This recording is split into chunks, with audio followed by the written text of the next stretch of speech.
Hola, ¿qué tal? Mi nombre es Carlos Esguives, soy profesor de la Universidad Intercultural Indígena de Michoacán.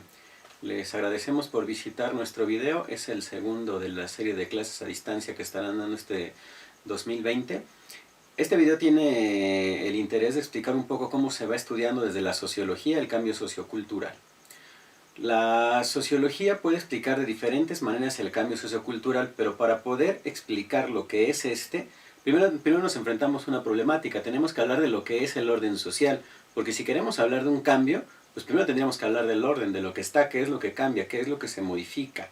La sociología básicamente ha implementado teorías que dan explicación del orden social desde cuatro posturas diferentes, desde cuatro ángulos diferentes, vamos a decir cuatro formas paradigmáticas, cuatro paradigmas. La sociología tiene cuatro paradigmas para estudiar esto. El primer paradigma vamos a decir que se basa en la idea de consenso. Es decir, las sociedades se organizan, obtienen su orden social a través de un consenso entre todos los involucrados. Este consenso no está determinado por la plena voluntad de ellos, sino por la necesidad del sistema organizativo. Es decir, el propio ritmo comunitario va a ir dictando, va a ir dictaminando lo que se tiene que hacer, ¿no? Esa es una forma de entenderlo, es un paradigma de la sociología. Este lo lee desde una forma de la estructura del consenso en todas las sociedades. Ahora, lo podemos leer desde otro paradigma, lo podemos leer desde otra forma, lo podemos leer desde una visión ya no estructural sino intencional. Es decir, este consenso no está libre la intención de los actores sociales, sino todo lo contrario, está determinada por las intenciones de los actores sociales.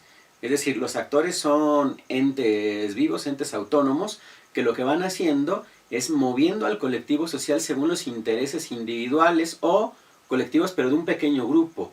¿A qué se refiere esto? A que el consenso está basado, sí, por un lado, en lo que podrían opinar o dirimir todos, pero ya no va a estar basado en una integración. En el primer paradigma que pusimos, lo que hay es una integración de las necesidades colectivas y de la forma de vida de cada uno para lograr un bien común. En este ya no es la base del consenso la integración, sino más bien el contrato. Aquí ya tenemos una idea como contractual. Aquí lo que va pasando es que los habitantes se organizan en torno a una ley. Esta ley tiene que estar determinada por el beneficio o por la necesidad aparentemente colectiva, aunque si lo pensamos más a fondo, ya puede no ser tanto la necesidad colectiva, sino la necesidad de un pequeño colectivo o un extracto o una parte de la organización social. Entonces tenemos básicamente que hay dos paradigmas que piensan que el orden social está instituido por base en un consenso. Por un lado, un consenso voluntario, ¿no? un consenso basado en la integración de todos, y por otro lado, un consenso basado en un contrato, basado en la necesidad de los individuos, pero que se vuelve colectiva, la necesidad de un grupo que se colectiviza con los demás. Llevamos dos paradigmas, pero ¿qué pasa si nosotros no pensamos que las sociedades sean tan así? Se funden en un consenso. Entonces nosotros tendríamos que pasar por otro modelo de explicación, y este modelo de explicación, vamos a llamar el tercer paradigma, tendrá que estar fundamentado ya no en una relación consensuada, sino en una relación de dominación. Entonces la base de esta forma de organización, de este orden social, va terminando siendo eso, va terminando siendo la dominación, en donde hay una lucha de clases en ella, o hay unas clases involucradas. Básicamente van a ser dos: explotados y explotadores, o dominantes y dominados, etcétera, ¿no? Como se quieran ver. Y de ahí podemos sacar la gran variedad de clases que ustedes deseen. Pero vamos a no complicarnos y vamos a explicarlo con dos. Vamos a pensarlo con dos clases sociales. Para que una clase dominante pueda dominar al resto de la población, es necesario que se llegue a una base de consentimiento. Ese consentimiento va a estar atravesado por unas relaciones de alienación colectiva.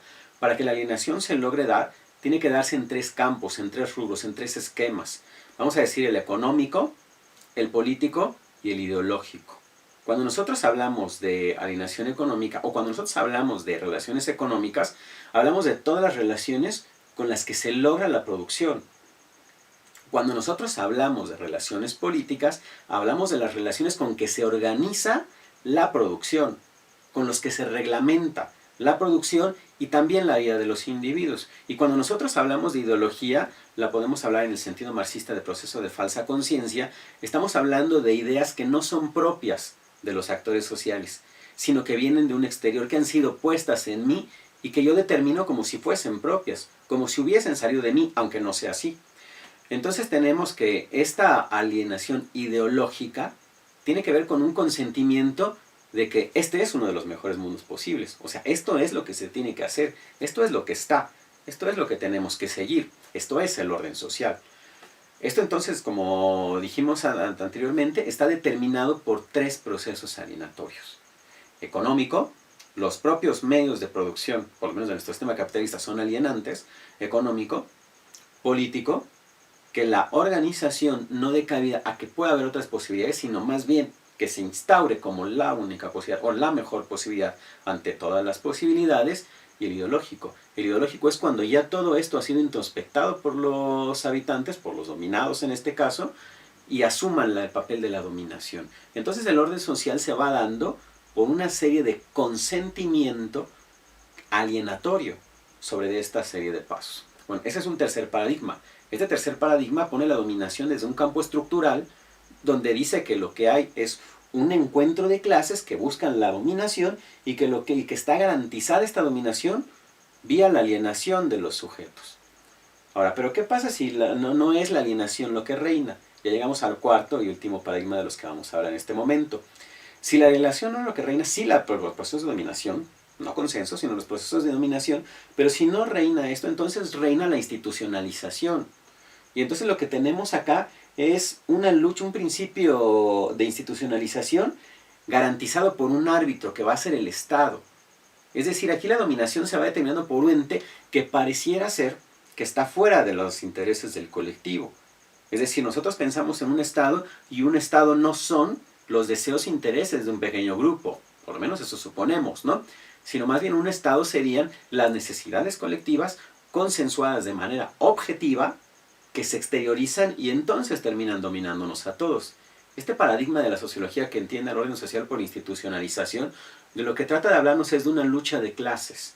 Esta lucha de clases que ya hablamos, los dominados y los dominantes, constantemente van renovándose, instaurándose, y por lo menos en esta perspectiva, no es uno específicamente el que domina, sino constantemente se transita entre ello, ¿no? Se pasa entre dominar y ser dominado. Constantemente estamos revolviéndonos entre uno y entre otro. Entonces, básicamente tenemos aquí 4 paradigmas que establecen cómo se lleva a cabo el orden social, dicho teóricamente desde la sociología, ¿no? Repasémoslo. Tenemos 2 figuras que tienen que ver con el consenso, una estructural y otra intencional. En la postura, en la teoría sociológica que nos dice que el orden social está determinado por el consenso, que parte de que el consenso no es el deseo de los individuos, sino el consenso es la necesidad a la que se someten los individuos para el bien común, para el interés colectivo, esa es una postura estructural basada en el consenso. Si nosotros determinamos que no está reinando las intenciones, que está reinando las intenciones y que no está reinando necesariamente el bien común, sino más bien los intereses de ciertos grupos, pero que aún así se consensan como intereses de la mayoría, entonces ya nosotros estamos hablando de una postura intencional del consenso, ya no estructural, intencional. Llevamos 2 paradigmas. Los otros 2 paradigmas dijimos que estaban basados en los procesos de dominación. Su base, digamos, su principio de orden ya no es el consenso, sino el principio de orden de estas 2 posturas es la dominación. Y ahora, para garantizar ese orden, podemos leerlo que unos se han basado desde una postura más estructural y lo que han hecho es hablando de la dominación de una clase sobre de otra vía la alienación, vía el consentimiento, pero vía el convencimiento alienatorio de los 3 procesos, económico, político e ideológico. Ahora, si nosotros suponemos que la base no es esa estructura, sino más bien es la institucionalización, y entonces ya hablamos de una postura intencional de las clases sociales que están en pugna, entonces nos enfrentamos a una constante pugna uno y otro, a un constante enfrentamiento entre uno y otro que van generando un orden. un orden que se puede ir modificando, pero un orden a fin de cuentas. Entonces ya tenemos 4 paradigmas, ¿no? Estos 4 paradigmas también los vamos a entender para poder pensar en el orden social, para poder pensar cómo se va modificando el orden social, y a eso le vamos a llamar cambio nosotros. Ya podemos hablar de cambio sociocultural, que veremos más adelante, lo que es lo social, lo que es lo cultural, etc. Pero ahorita ya podemos ir hablando entonces de cambio sociocultural, que es lo que nos compete en este video, en este momento. Bueno, pues el cambio sociocultural también lo vamos a leer utilizando estos 4 paradigmas. Por eso era importante mencionarlos en un principio. Si nosotros partimos de la idea de que el orden social está determinado, dictaminado por un consenso y está garantizado a través de las necesidades estructurales de los individuos, entonces nosotros podemos decir que los cambios solo pueden venir vía la negociación. Y esta vía la negociación tiene que venir por la evolución de las formas sociales y de las maneras de pensamiento. Es decir, aquí lo que va a interferir van a ser innovaciones culturales, tecnológicas, científicas. Innovaciones de pensamiento, pues, ¿no? Entonces, estas innovaciones de pensamiento lo que hacen es que vaya evolucionando, por decirlo de alguna manera, que vaya evolucionando el orden social. Al ir evolucionando este orden social según las necesidades prácticas de la época, lo que va haciendo es modificándose. Pero modificándose igual, vía consenso, donde los actores son copartícipes de su orden social, ¿no? Entonces, si nosotros seguimos con ese primer paradigma que vamos a hablar de la sociología, cuando nosotros hablamos del cambio sociocultural, suponemos que los cambios solo pueden venir por un proceso de evolución. Y ese proceso de evolución es un proceso de constante negociación consensuada por los propios habitantes. Si nosotros seguimos inclaustrados en nuestro segundo paradigma y decimos, sí, efectivamente es un consenso el que está modificando dictaminando el orden, el que está regulando los comportamientos, pero este proceso tiene variaciones de fuerzas entre los actores. Es decir, los que a veces tomaban la voz cantante de lo que habría que decir como orden social, a veces van siendo relegados. Y a veces los que no tenían esa voz, empieza a surgir más la voz, puesto que los tiempos cambian. O sea, hay que recordar que ninguna sociedad es estática, que estamos en constante movimiento, en constante transformación, en constante devenir. Entonces van cambiando estas necesidades, por lo que la lucha de fuerzas se va posicionando de un lado o de otro. Y esta lucha de fuerzas lo que encuentra son reformas al orden social. Estas reformas es el cambio sociocultural del que estamos nosotros hablando. Eso en cuanto a los primeros 2 paradigmas. Continuemos. Si nosotros pensábamos y suponíamos que el orden estaba dado por el proceso de dominación instaurada en la alienación, entonces nosotros vemos que los cambios solo pueden venir por las luchas sociales y políticas. Es decir, donde los actores que han sido sometidos empiecen a tomar acción, empiecen a ser copartícipes de su orden social y empiecen a transformarlo, empiecen a modificarlo.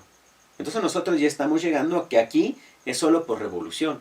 O sea, las modificaciones posibles en este espacio van siendo solo por revoluciones que van siendo contradicciones entre las fuerzas productivas y las relaciones sociales. Es decir, las fuerzas productivas y las relaciones sociales que están fundamentando ya no sirven al mismo orden. Ya no empiezan a constituir el mismo orden. Han sufrido una fisura en cuanto a las relaciones económicas, en cuanto a las relaciones políticas, en cuanto a las relaciones ideológicas. Y es ahí donde va a venir el cambio. Podemos hablar de una conciencia de clase, en un momento lo detallamos más. Avancemos al 4 paradigma, pero ahora pasémoslo de orden a cambio, que es lo que estamos haciendo. Entonces, si nosotros seguíamos con la postura de que los procesos de dominación están fundamentados en una lucha de clases y esto va constantemente volviéndose un estira-afloje, pues entonces podemos adivinar rápidamente que los cambios solo pueden venir por conflicto entre los actores colectivos, porque los actores colectivos ya no se vean representados o no se sientan representados, o simple y sencillamente las necesidades se modifiquen y tengan que surgir nuevos actores sociales. Estos nuevos actores sociales estarán constantemente en una pugna ya instaurada de lucha de clases. Ya tenemos entonces, ya hemos visto 4 formas de orden, ahora complejicémoslo más. Esas 4 formas de orden pueden irse modificando, cambiando su estructura, y ya hablamos entonces del cambio sociocultural en sistemas de orden, en comunidades. desde las comunidades más pequeñas hasta las comunidades más extensas que nos podamos imaginar. Para que nos quede más claro, o para que se interprete mejor lo que yo quiero decir, lo que estamos diciendo ahora, vamos a poner ejemplos. Pensemos en un ejemplo. Vayamos a ver los movimientos feministas, digamos porque no hay un feminismo, los movimientos feministas. Si nosotros leyéramos los movimientos feministas desde el primer paradigma, estaríamos diciendo entonces que esta relación ha sido consensuada, fuera del deseo de las personas, sino por las necesidades. Puede sonar coherente en cierto sentido. Y pensemos en la división sexual del trabajo, ¿no? Una división sexual del trabajo lo que hace es que, bueno, pues la mujer, que es la que para los hijos, termine siendo la protectora, sobre todo los primeros años de la vida, mientras que se vuelva entonces el protector de esa pequeña célula familiar, el masculino, el hombre, ¿no? Entonces el hombre estará determinado en otro tipo de labores, en el tipo de labores más de trabajo, y la mujer más en labores de procreación y educación de los hijos. Bueno, ahí pareciera haber un consenso. Pensemos en una familia, pareciera que hay un consenso, ¿no? Incluso lo podemos escuchar ahora, no, bueno, mi mamá dejó de trabajar para encargarse de mí, ¿no? Ahí hay un consenso. Ese consenso a lo mejor estaba fuera de los deseos de ellos. Y a lo mejor lo que surgió fue la necesidad del colectivo, en este caso familiar, del pequeño colectivo familiar. Entonces, si nosotros pensamos que esas relaciones hoy no están funcionando bien por extremada violencia intrafamiliar, por demasiado abuso de otras formas, etcétera, etcétera, ¿no? Entonces nosotros lo que tendríamos que ver es que las modificaciones tienen que venir por una serie de negociaciones sobre los modelos culturales en los que estamos nosotros instaurados o parados. Y lo que tendría que haber serían innovaciones culturales, que las está viendo. O sea, la mujer sale a trabajar, etcétera, etcétera, puede hacer lo mismo, más cosas. La diferencia no está en sexos, ¿no? Pero suponiéndolo desde ese lugar, entonces ya tenemos una serie de innovaciones culturales, formas de hacer femeninas que estaban siendo invisibilizadas en la otra forma. Si nosotros lo entendemos, insisto, desde esta postura, la vía sería la negociación. La vía para el cambio sociocultural sería la negociación consensuada de las sociedades. Si lo leemos desde el segundo paradigma, lo que tendríamos que hacer sería reformar el contrato con el que se están dando. O sea, reformar nuestros medios culturales como el matrimonio, por ejemplo, como la familia.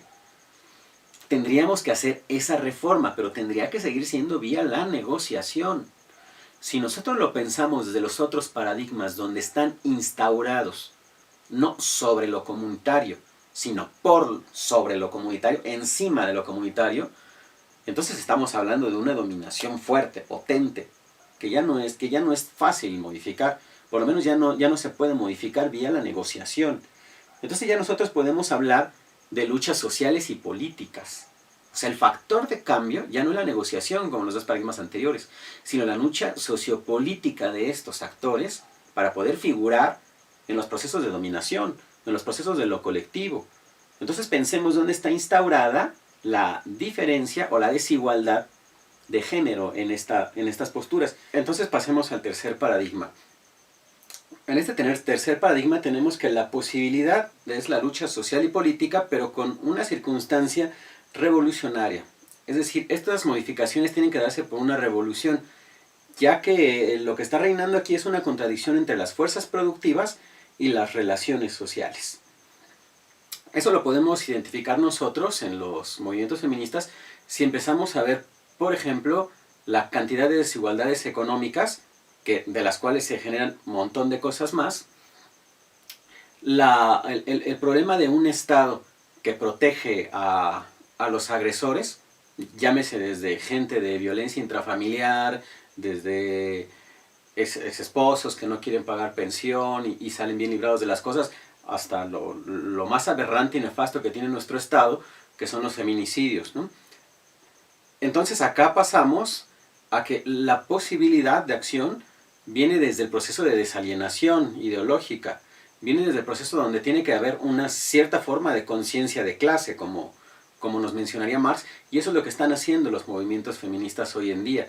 Están trabajando contra esa ideología y están tratando de sustituirla por una conciencia, no de clase, sino una conciencia de género en este caso, ¿no? O sea, el primer emisario de los discursos terminan siendo las propias mujeres. donde tienen que encontrarse, donde están viendo estas desigualdades, y esta es una labor individual donde cada quien tiene que ir decodificando y tiene que ir entendiendo desde cada rubro, desde dónde lo económico está terminando por ser un lazo que está oprimiendo y que deriva todo lo demás, desde dónde lo político no da una representación y termina siendo una tapadera de un montón de cosas. Por eso entendemos de por qué se habla de un Estado terrorista, de un Estado violador, hasta un proceso en donde se piensa que esto es normal, se piensa que esto tiene que ser así, se piensa que es lo que debe ser, ¿no? Ese proceso ideológico. Entonces, si lo pensamos desde este lugar, el cambio tiene que venir desde un proceso de desideologización que se instaure entre las nuevas formas políticas y entre un sistema diferente de modo de producción, o un sistema de modo de producción bastante reformado, bastante revolucionado, donde tenga lugar cada uno, donde tenga un espacio específico de quien. Pero aquí ya no puede haber un proceso de negociación en donde simple y sencillamente se consense para que se modifique una circunstancia, sino, como la palabra lo dice, tiene que revolucionar, tiene que modificar todo lo establecido. Eso si lo pensamos de tercer paradigma. Pasemos a un cuarto paradigma. En este cuarto paradigma tenemos que la base es el conflicto, y este conflicto está entre los actores colectivos, ¿no? En los actores colectivos lo que tiene que haber es una creatividad del movimiento social. La creatividad del movimiento social sobre en el movimiento feminista, si nosotros lo empezamos a ver con todas estas formas de las maneras de cantar, las maneras de presentar al cuerpo, las maneras de enunciar los problemas, la vestimenta, los dichos, toda esta imaginación tremenda y fuerte que tienen sobre cómo jugar con la brillantina, con los colores rosas, con el humo, etcétera, etcétera, ¿no? O sea, aquí hay una diferencia con el paradigma 3 en que no se piensa la propia destrucción de ese sistema que está oprimiendo, sino más bien se piensa en cómo a través de una creatividad se pone discusión lo que no estaba discusión, y entonces desde este mismo lugar estatal tienen que venir las reformas. Pensémoslo desde este lugar. El movimiento feminista lo que tiene que estar ganando será en instituciones de profesores que acosan, en instituciones de servidores públicos que no hacen bien su trabajo, y si bien va en reformas de ley, si bien va en iniciativas de esto, pero no está tan peleado contra un sistema, es decir, sostiene el sistema, lo que hace es perfeccionarlo, puesto que está dejando muchas cosas a la deriva. Cosa muy diferente que en el tercer paradigma si va contra el propio sistema, porque lo que tiene que haber es una destrucción de un sistema que oprime desde este lugar, desde un sistema que no funciona desde este espacio. Volvemos a lo mismo, un capitalismo heteropatriarcal, un sistema político o un Estado que termina siendo terrorista, trabaja con el miedo, que termina siendo violador, en el sentido de que solventa, etcétera, etcétera. Más allá de llegar a discusiones políticas de este tipo, creo que nos sirve muy bien como ejemplo. Creo que funciona demasiado para tratar de entender cómo nosotros tenemos que usar estos paradigmas. O sea, cómo nosotros tenemos que plantearnos qué forma de orden está siguiendo nuestra sociedad para que sea más correcto para nosotros estudiarla, y qué forma de cambio corresponde, si corresponde la misma. Corresponde a ustedes en su casa hacer este juego de combinaciones, para ver qué tanto pueden ser combinables o qué tanto tiene que ir paradigma 1 de orden social, paradigma 1 de cambio social. Ahora avancemos un poco más, y después si hay tiempo regresamos. Avancemos un poco más a decir, bueno, en este panorama que ya tenemos sobre los diferentes paradigmas del orden y del cambio sociocultural en las sociedades, digamos que ¿dónde están los focos rojos? Tratemos de pensar dónde puede estar el problema, o si es que es un problema, dónde pueden estar los mecanismos para que estos cambios los veamos mañana. ¿Dónde está esa tierra fértil para el cambio sociocultural? Nosotros lo vamos a identificar a manera de contradicciones. Lo que vemos hoy es que en nuestras sociedades hay una serie de contradicciones, no necesariamente insalvables, pero sí muy fuertes, que lo que van haciendo es que no te puedes ir para un lado o para el otro, sino que tienes que negociar con las dos formas, sino que tienen que cohabitar estas dos formas. Los paradigmas básicamente nosotros los vamos a dividir en esta exposición en 7, ¿no? Preparé una serie de 7 contradicciones, perdón. Las contradicciones vamos a dividir en 7 y podemos decir que la primera contradicción, una contradicción económica que pareciera ser la más fundamental, aunque no es así, explicaremos por qué, es la contradicción entre la participación de la carrera tecnológica y la protección del medio ambiente. Es decir, nosotros estamos viviendo un proceso en donde se tiene que hacer una industrialización o una producción masiva a toda costa. Pero también vemos que para que esto sea posible es necesario mantener y sostener los recursos naturales. Porque si no pudiésemos mantener y sostenerlos, entonces finalmente todo se va por la borda. Pero aquí tenemos un problema, porque es una contradicción grave. ¿Cómo lograr una producción masificatoria sin depredar los recursos naturales?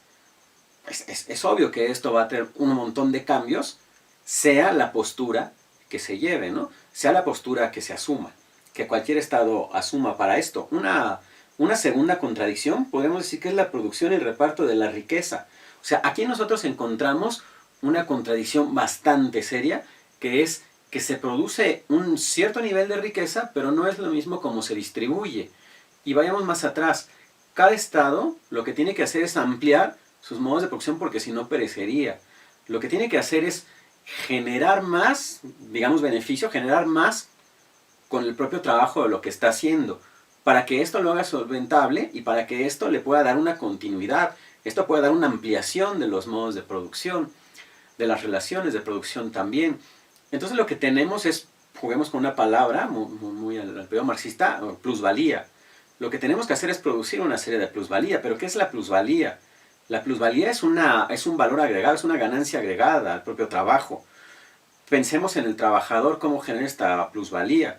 El trabajador que diseñó, que desarrolló esta serie de cámaras con las que ahora estamos grabando, no estuvo ni cerca de gozar del costo total con el que nosotros adquirimos este material audiovisual. Quedó fuera de eso. Sin embargo, estos trabajadores produjeron esa riqueza que está saliendo de este artefacto material. Ahora, pero este artefacto lo que tiene que hacer es producir ese valor agregado para que pueda vivir no solo quien la trabajó y quien la construyó, sino un montón de gente más, todo un sistema completo. Ahora, ese sistema completo tiene que estarse retroalimentando de eso, pero no puede vivir solo a costilla de eso. También tiene que pensar mecanismos en donde pueda dar ese reparto de plusvalía a los verdaderos trabajadores de esta, a los verdaderos productores de la riqueza. No pueden quedar completamente relegados. Que ese caso lo vemos en nuestro país, donde las desigualdades son tremendas, ¿no? Entonces ahora tiene que haber un reto de cómo ir eliminando poco a poco esa brecha, o masivamente, yo qué sé, pero cómo ir eliminando esa brecha, ¿no? Sin duda esta es una de las contradicciones más serias que vamos a tener que estar enfrentando en los próximos años, ¿no? Una tercera contradicción será la de la necesaria participación en los intercambios económicos internacionales con la de los recursos nacionales. Es decir, sabemos que en un mundo como este, globalizado, intercomunicado, interdependiente, etc., es imposible vivir al margen de la globalización. Entonces tiene que haber constantemente un flujo-reflujo, un intercambio de bienes y servicios con los demás estados nacionales, con los demás países, con las demás organizaciones. Tiene que estar completamente en tránsito esto. Pero ojo, tampoco se puede perder toda la posibilidad nacional. Los países que empezaron a privatizar todo aceleradamente, sin duda tendrán que empezar a pensar en un proceso regresivo, en un proceso donde puedan ir recuperando los procesos nacionales, porque si no las desventajas son tremendas. Y el cambio ahí sí genera una revolución inmediata, ¿no? Entonces esta contradicción también pareciera insalvable, también son de las cosas que nos van a poner muy buenos retos a futuro, ¿no? La cuarta contradicción es la necesidad de tener un Estado fuerte y las exigencias de una democracia política. ¿A qué nos referimos con esto? O sea, nosotros necesitamos un Estado que tenga bastante fuerza para poder consensar y para poder resolver lo que haya que resolver, para poder ganar con el proceso de convencimiento a las personas, para que pueda imponer ante las diferentes problemáticas, como lo que sucede hoy en esta pandemia, etc. Pero también necesitamos que se respeten la democracia de las personas, que se respeten las oposiciones, que generen oposiciones que puedan constantemente retroalimentar y constantemente ser un motor generador de cambio, ¿no? Es decir, la oposición es necesaria, las formas diferentes en política son absolutamente necesarias. ¿Cómo podemos lograr un Estado sólido, que no sea endeble, pero que también sea permisivo, que también dé espacio para diferentes formas de dirigir, ya que si ninguna sociedad es estática, constantemente se requiere estar renovando, ¿no? Una quinta contradicción nosotros la vamos a nombrar entre la necesidad de una coexistencia pacífica y la existencia de una democracia social, como hablábamos ahora de los movimientos feministas, ¿no? Porque lo que está sucediendo es que no puede haber una democracia instaurada en los otros, que llegue y someta, que se instaure sobre los demás. Finalmente esto es inaguantable, como lo vemos ahora, ¿no? Y entonces vemos unas manifestaciones de coraje, unas manifestaciones de violencia, pero que son producto de, podríamos decir que es violencia reproducida. Entonces lo que tenemos que hacer es lograr eliminar esa contradicción, ¿no? Que todos tengamos una posibilidad de seguridad completa, pero que esa seguridad no esté a costilla de ningún otro grupo social más, ¿no? Que no la paguen otros, ¿no? Ahora, una sexta contradicción será la necesidad de integrar a los miembros y las exigencias de respetar el derecho de cada uno de ellos para realizarse como personas. Es decir, nosotros tenemos que integrar intereses colectivos en nuestros propios estados nacionales, pero también tenemos que respetar las propias garantías de la diferencia.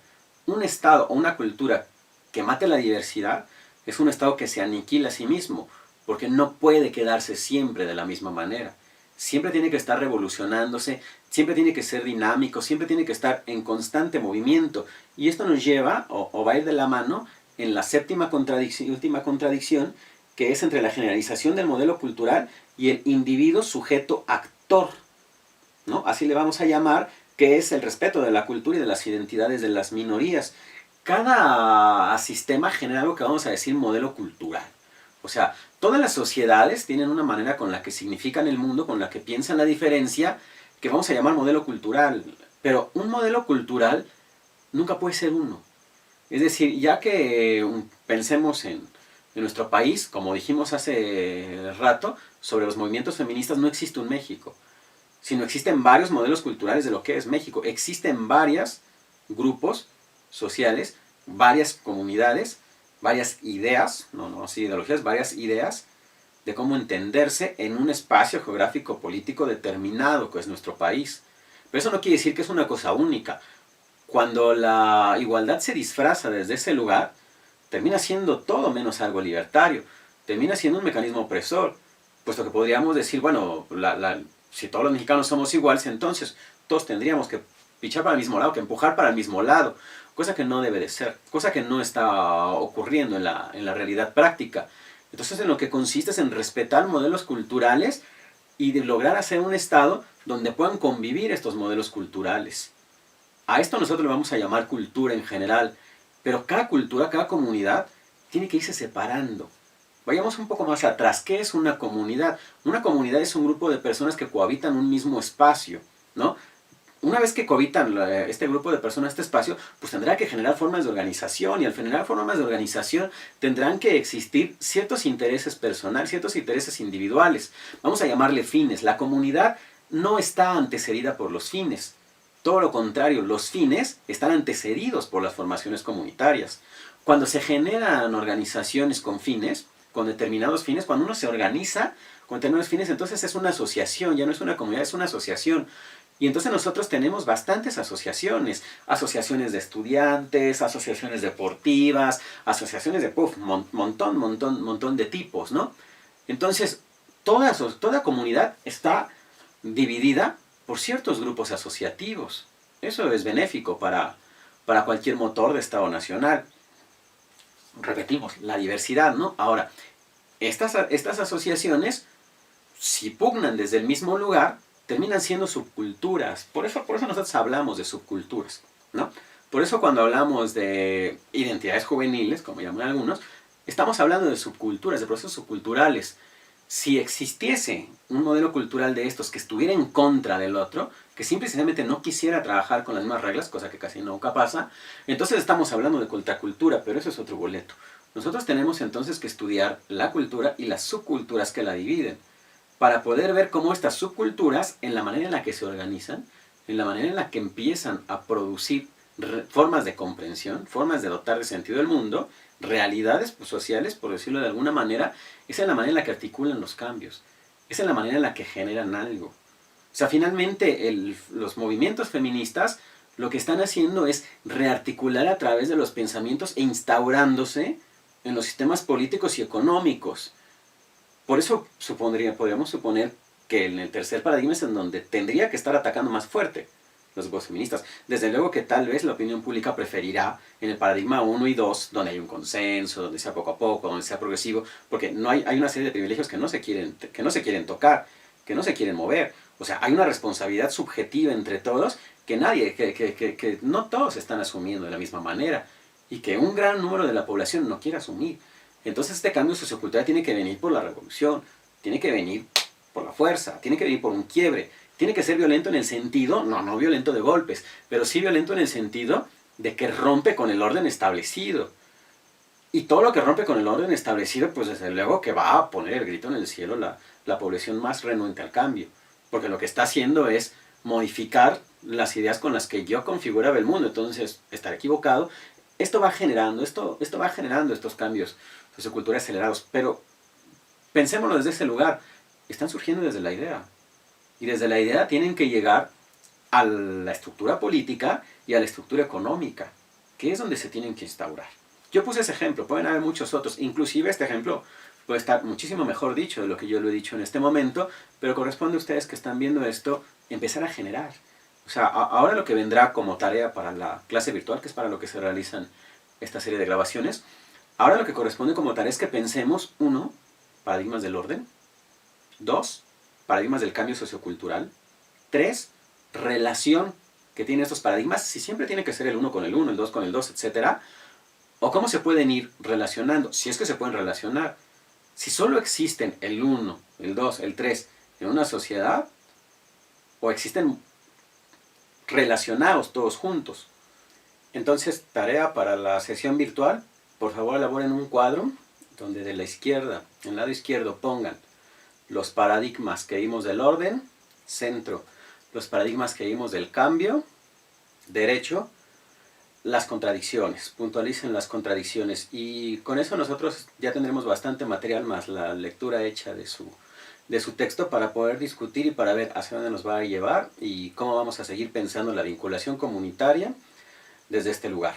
¿No? Por mi parte es todo el día de hoy. Muchas gracias por habernos acompañado. Espero se encuentren todos bien. Por favor, cuídense, salgan lo menos necesario, que tenemos que vernos todos de vuelta en las aulas. Se les extraña y pasen buena noche, tarde, lo que estén haciendo.